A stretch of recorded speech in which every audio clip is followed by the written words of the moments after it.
In a follow-up to a video we did earlier today, Donald Trump was grilled at the Economic Club of Chicago in an interview that his handlers forgot to cancel. And during the conversation, Trump was asked about January 6th, the 2024 election, and the peaceful transfer of power, and was pretty brutally humiliated during this exchange. But before we unpack all that, if you end up liking this video and you want to support the channel, please be sure to hit the like, subscribe, and alert bells before you go.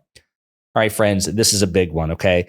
We did a video earlier today about Trump being grilled at the Economic Club of Chicago. He's been canceling interviews left, right, and center, so I'm stunned that he allowed this one to maintain the schedule. Perhaps he thought it would be a softball, but it was anything but, and Trump imploded on stage. Well, after we were done recording the first video, the conversation had continued and the topic turned to the peaceful transfer of power, January 6th, peaceful transfers of power in the 2024 election. And we're going to play this clip because Trump is just humiliated. If you look at the events of January the 6th, 2021, it showed to many people America's democracy was unruly and violent. Only 3 weeks to go to the election. Will you commit now to respecting and encouraging a peaceful transfer of power? Well, you had a peaceful transfer of power. You had a peaceful transfer of power. You had a peaceful... Come on, President Trump. You had a peaceful transfer of power compared with Venezuela, but it was by far the worst transfer of power for a long time. Thank you. I appreciate that, because this is what they like to do. This is what they like to do. It's very interesting. The question, President Trump, is would you respect the decision? When I found out about this interview, I did a little check. This is a man that has not been a big Trump fan over the years. So I had a choice. Do I do this interview or not? I'm glad I did it. But do I do this interview or do I disappoint a lot of people? Because I know a lot of people in the audience. But his view is very different than mine. Let me just tell you. I'm asking. Before we go back to that again, Trump, of course, he has to deflect, he has to filibuster. He can't answer the questions substantively, both about January 6th, he can't defend his actions there, and he can't actually address the forward-looking question about the peaceful transfer of power in the aftermath of this year's election in just a few weeks. So instead, he's like, I wanted to do this interview. I didn't want to disappoint anybody. Well, you've been canceling Fox appearances, a Fox debate with Vice President Harris, 60 Minutes, again, recently a CNBC interview. So you're clearly not interested in disappointing people. You clearly don't feel compelled to get out in front of people. I suspect this just slipped the calendar. You either thought this was going to be a softball interview or your handlers forgot to cancel it. There's no way that you would willingly put yourself through this while you're doing all these other things to avoid adversarial questions. And when he says he's glad he's doing it, he's clearly not. Again, all of this is wildly incongruent. He's clearly not telling the truth. I'll also say, just to be very clear, that host was right to mock him. You had a peaceful transfer of power compared to something like Venezuela. But in terms of the standard set by the United States, no, this is by far the most violent result of the transfer of power, January 6th. Donald Trump broke a 250-year tradition established first by President Washington, one of the greatest, perhaps the greatest statesman in American history who sat aside power. He could have been president for life effectively because there weren't any term limits. And President Washington stepped aside after his second term. Then President John Adams, who followed him, served for one term and then willingly transferred power at the end of that first term to President-elect Jefferson, somebody of the opposing party. So again, these are two pillars between Washington and Adams that set the standard for every American president until Donald Trump. And the violence on January 6th was a breach of the peaceful transfer of power. The fact that it's almost like saying, well, General Robert E. Lee, peacefully surrendered at Appomattox. Well, that was after a bunch of violence, right? We wouldn't call Lee's conduct, peaceful, given that what happened before was violent. Yes, on January 20th, power was transferred, but January 6th was part of the peaceful transfer of power, and there was violence on that day fomented by Trump. So anyone telling you that power was peacefully transferred is a liar. March, we had a term, peacefully and patriotically. These were people. If you think an election is crooked, and I do, 100%, if you think...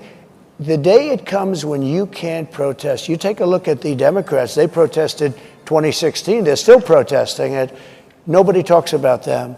But if we protest, we want to have honest elections. You think the last election was honest?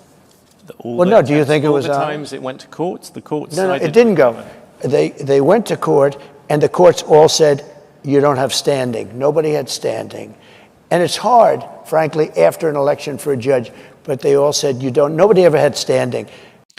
That's not true. Some of the cases were thrown out because of lack of standing, which is perfectly valid. If you can't show that you were personally damaged as a result, you shouldn't be able to bring a suit. That's a cornerstone of American law. Sorry that some of your cases lacked standing. That's on you. You shouldn't be able to bring suit. Then cases that were decided to have standing, Trump lost all but one. Out of 62 court cases, Trump only won one. It was a partial victory, landslide defeats in the vast majority of the other cases, very often in front of conservative judges, some of them that Trump himself appointed. He is a liar. But the facts, if you take a look, I'd show you hundreds of pages of facts. People were angry. People went there. And I'll tell you what, they never show that. The primary scene in Washington was hundreds of thousands, the largest group of people I've ever spoken before, and I've spoken before. And it was love and peace. And some people went to the Capitol, and a lot of strange things happened there. A lot of strange things with people being waved into the Capitol by police, with people screaming, go in, with that never got into trouble. You know, I don't want to mention names, but you know who they are. A lot of strange things happened.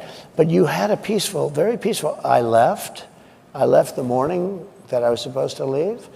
I went to Florida.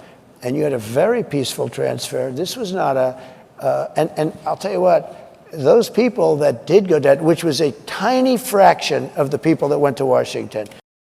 So again, the peaceful transfer of power is a multi-step process. It begins on the election, November 5th, right? Or was the first Tuesday in November. That's part one. Then a date in December, I think it's December 14th, when the electors cast their votes, right?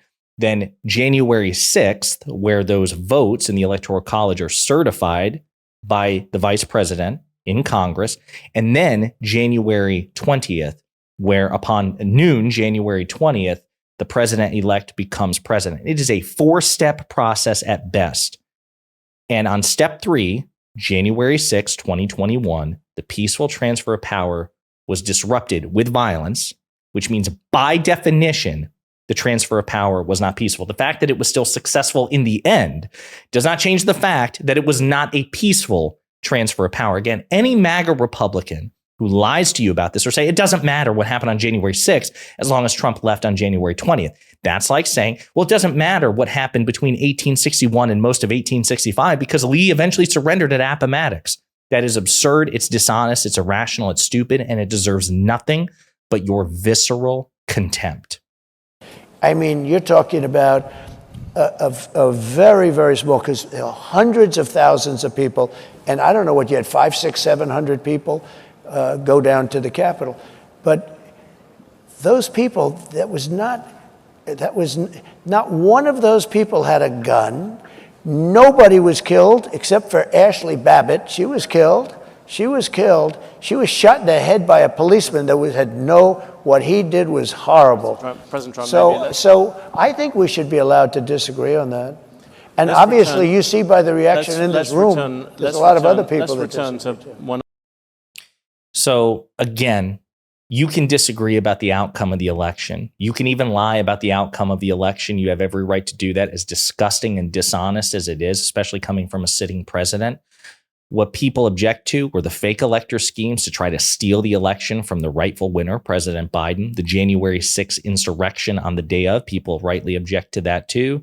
And even, quite frankly, how unethical it was for you to try to sue your way into the White House, Donald Trump. Hillary Clinton didn't do that. Hillary Clinton didn't try to sue her way into the White House after 2016. She publicly conceded. She didn't scheme with then Vice President Joe Biden to just flip the results, or President Barack Obama. She didn't stage an insurrection. The morally superior Democrats never did that against Donald Trump. Did they protest? Sure. Did they complain about his victory? Yes. Can you complain about that, MAGA Republicans? Sure. But objectively, what Donald Trump did was orders of magnitude worse, which is why it's so damn dishonest to pretend anything else. If the shoe was on the other foot, if Donald Trump had been in Joe Biden's position in 2020, And Joe Biden had been in Trump's position in 2020. If the roles were reversed, MAGA would be rightly furious. But because it's their guy and they're in a cult, they don't care. Very pathetic. On the subject, though, Trump and violence, Trump and threats to democracy, I want you to hear a recent exchange between CNN host Caitlin Collins and Mark Esper, who was Donald Trump's Secretary of Defense. Hear it straight from him. Do you fear that he would try to utilize the National Guard, the military, against U.S. citizens?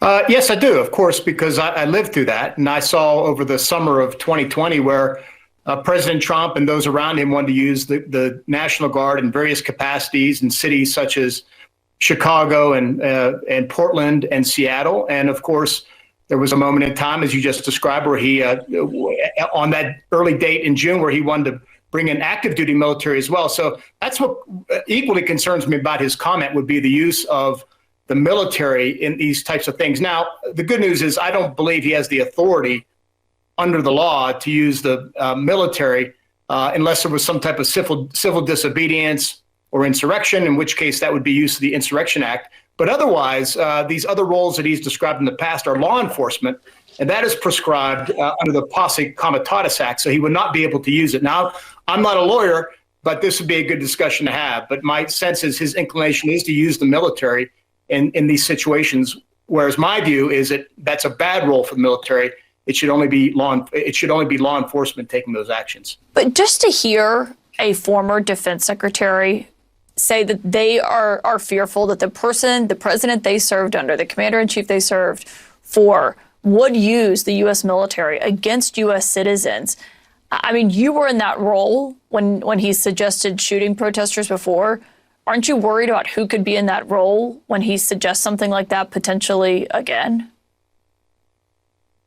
Well, yes, I've said that on many occasions, Caitlin, that my concern is that the last year of the first Trump term will look more like, or the first year of the second Trump term will look more like the last year of the first Trump term. I think President Trump has learned the key is getting people around you who will do your bidding, who will not push back, who will implement what you want to do. And I think he's talked about that. His acolytes have talked about that. I think loyalty will be the first litmus test. So that's incredibly dangerous. That is from somebody who's not a liberal, not a Democrat, but a Republican, a conservative Republican who was appointed by Donald Trump and served Donald Trump and knows Donald Trump than 99.8% of the MAGA Republicans who support Donald Trump to this day. So if we're taking informed opinions, educated opinions into account by people who actually know Trump, Trump has no credibility. Trump should not win this election, but it's still a coin flip. And I just want you to keep all that in mind. Think about how he was just humiliated on stage at the Economic Club in Chicago with a perfectly fair question. And here, the warnings coming from Trump administration veterans. Food for thought. In the meantime, let me know what you think in the comments.